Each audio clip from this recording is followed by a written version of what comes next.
Hello, students. Today we are going to score our performance tasks for Unit 1. So at the top of your paper, it should say performance task number 1, ratios, unit rates, percents, open-ended response. And here was the question. GHMS is hosting a school dance, and you are in charge of stocking and running the concession stand. Part A. The concession stand will sell water bottles, candy bars, and glow sticks in the ratio 3 to 5 to 1. You will have a total of 180 items. Determine how many of each item you will need to purchase. So this, as we know, is a depth of knowledge 1. This is very straightforward. They just want the answer. There's no need for explanation. It just says determine. So in order to earn the point, because Part A is worth 1 point, this is what you basically need. First, I set up a T-chart. I've got the water bottles, the candy bars, and the glow sticks, and they are in that order because that's how they were mentioned. Water bottles first, then candy bars, and then glow sticks, and they are in the ratio 3 to 5 to 1. So 3 to 5 to 1. Then comes the mention of the total of 180 items. And when I see a total of 180 items, I know I need that extra total column. So I totaled up 3 plus 5 plus 1, and I got 9. And then I positioned the 180 underneath the 9 in the total column. 180 divided by 9 is 20, so my multiplier is 20. 1 times 20 is 20. 5 times 20 is 100. And 3 times 20 is 60. So in order to earn the point, this is what you need to have. If you have something to the effect of, I will need 60 water bottles, 100 candy bars, and 20 glow sticks, I want you to go ahead and give yourself a +1. Now you have to have all 3. If you do not have all 3, you get +0. This is an all or nothing situation. +1. And you know the state of Pennsylvania says all students, every last one of you, should have gotten this right and earned the +1. Okay, so right now you're already, if you have that, you're already sitting at a 1 out of 4 on this open-ended. Let's go on to Part B. Now we know Part B is going to be a little bit more intense. There might be some explaining we have to do. So let's take a look at Part B. You decide that you will also sell 100 sodas and 150 hot dogs at the school dance. The table below shows the prices of these items at 2 different stores. So you had your sodas first at Costco and at Aldi, and then your hot dogs, Costco and Aldi. The question said, determine which store is cheaper for the hot dogs you need, and how much you will spend at that store. Show your work and explain your reasoning. So there it is, explain. Hint. You may need to buy more packs than necessary to be sure you have at least 150 hot dogs. So you can notice here, this isn't something you had to do, but the minute I saw the question being determine which store is cheaper for the hot dogs, I knew that like the sodas were irrelevant for this problem. So that's why I have this big circle around hot dogs, because I didn't want to accidentally take any information from the soda row. So that's why I sort of circled this. So yeah, I'm determining if I should go with the 36 packs for $22.69 at Costco or the 8 packs for $5.19 at Aldi. All right, so I'm going to show you what I did, and then along the way, I'm going to tell you where to award yourself points. Okay, so the first thing I wrote, and this is part of my explanation, my explaining of my reasoning. First, I want to figure out how many packs of hot dogs I would need to buy at each store to be sure I have 150 hot dogs. Because the first thing I'm noticing, and if I can even grab my calculator here to show you, like when I saw that at Costco, I'm buying them in packs of 36, immediately I was like, well, 150, when I saw the 36, I took my calculator, I was like, well, 150 hot dogs divided by 36 in a pack does not go in evenly. So I knew I was gonna have to probably buy more packs than what I needed. Like I'm gonna end up getting more than 150 hot dogs, because if I don't, I'm gonna have too few. Same thing here with Aldi. I know 8 does not go into 150, but to prove it, I can just show you on here. 150 divided by 8, not an even whole number. So my first job, I guess, is to figure out, well, at each store, how many total packs am I gonna have to buy? So that's what I did here. So at Costco, if I take 150 hot dogs divided by 36 hot dogs in a pack, I would need 4.17 packs. Yeah, 4.17 packs. Well, I can't buy 0.17 of a pack, so I'm gonna have to go ahead and round that up and get 5 packs of hot dogs at Costco. And you can see if I take 36 in a pack times 5 packs, I have 30 extra hot dogs that I don't really need. But if I take 36 times 4 packs, I don't have enough because I need 150 and that only gives me 144. At Aldi, if I take 150 hot dogs divided by 8 in a pack, I get 18.75. So because I can't buy, 3/4 of a pack, I'm gonna have to round that up and get 19 packs of hot dogs at Aldi. Okay, where did I go from there? Notice no points yet. Well, then I did 2 T-charts, okay? I did a Costco T-chart and an Aldi T-chart. So at Costco, I have my money and my packs or my hot dogs. Same for Aldi. So at Costco, it costs $22.69 for 1 pack or for 36 hot dogs. It depends on how you want to do it. You can do it as a pack or as the total hot dogs. But what I know is I need 5 packs. So I multiply by 5 here, and I multiply by 5 here for the 5 packs. And $22.69 times 5 means I will spend $113.45 at Costco. If you went with the 36 hot dogs, 36 times 5 is 180, and then you would still do $22.69 times 5. It's the same either way. I kind of like the packs better though.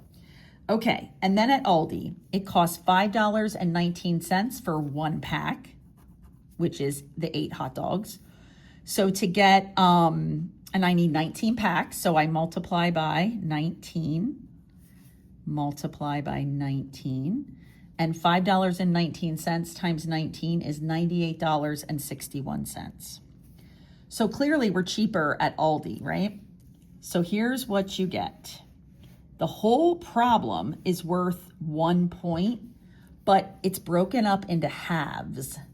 So if you said Aldi is cheaper, if anywhere in your writing of your answer you have Aldi is cheaper, you get a half point.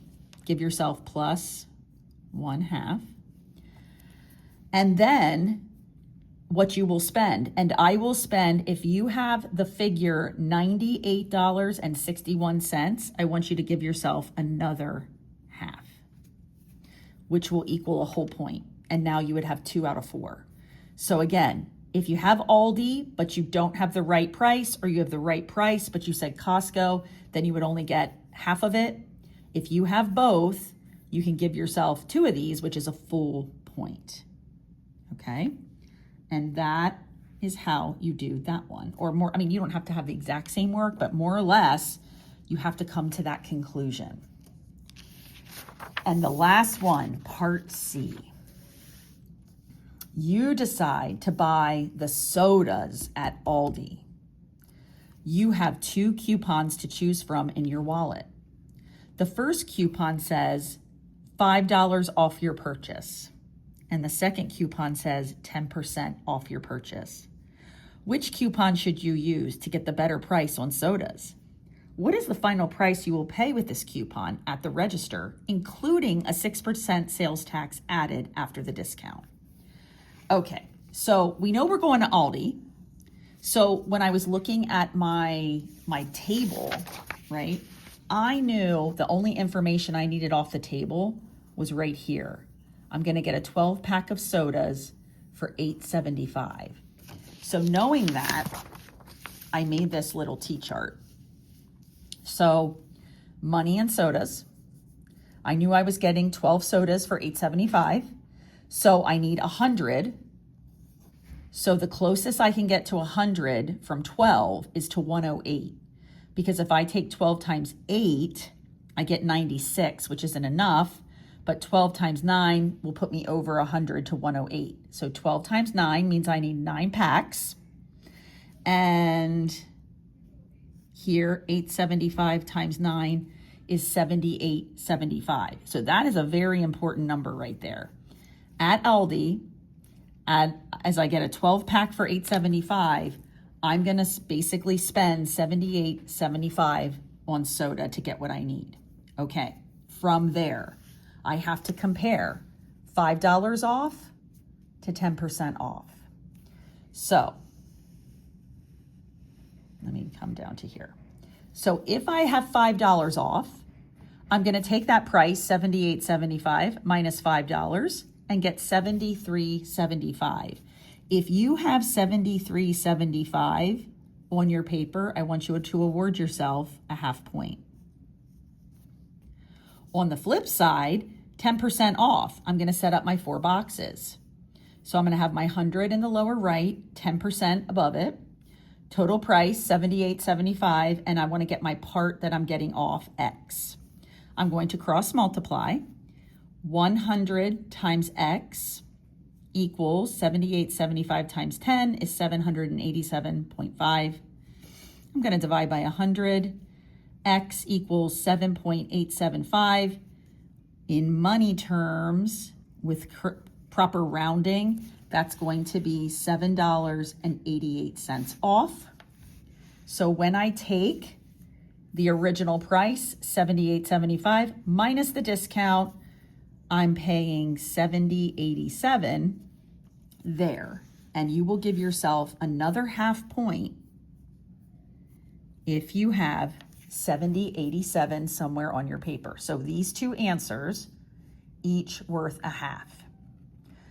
But the next and final point comes from the sales tax.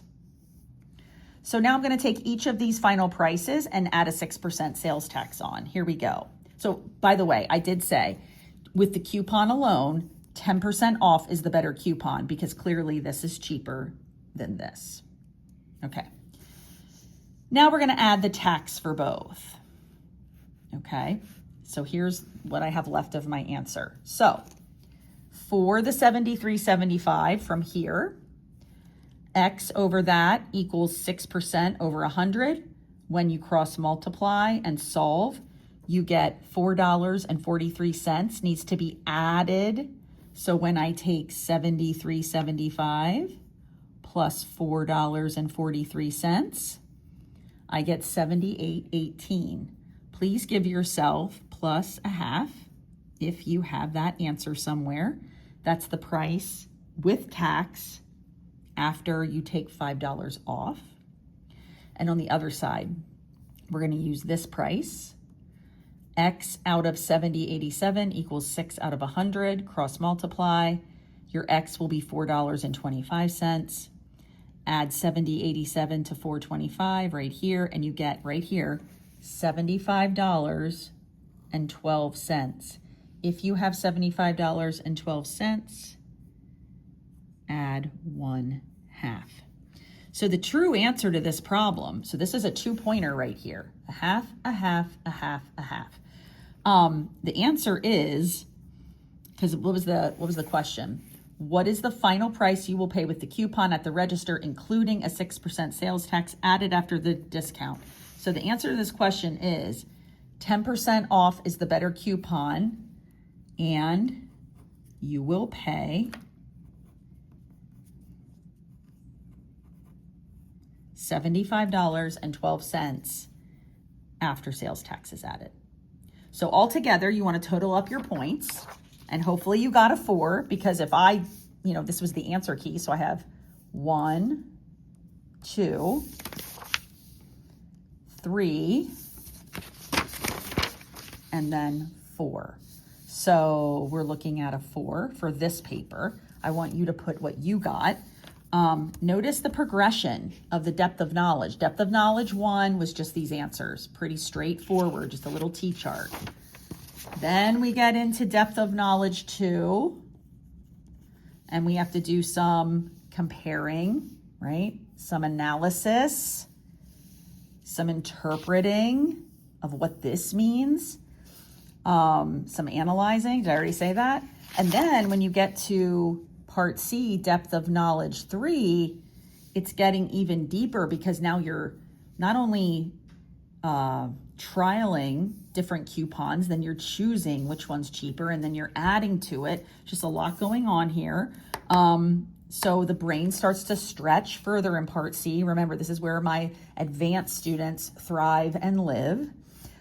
So yeah, get that score for me.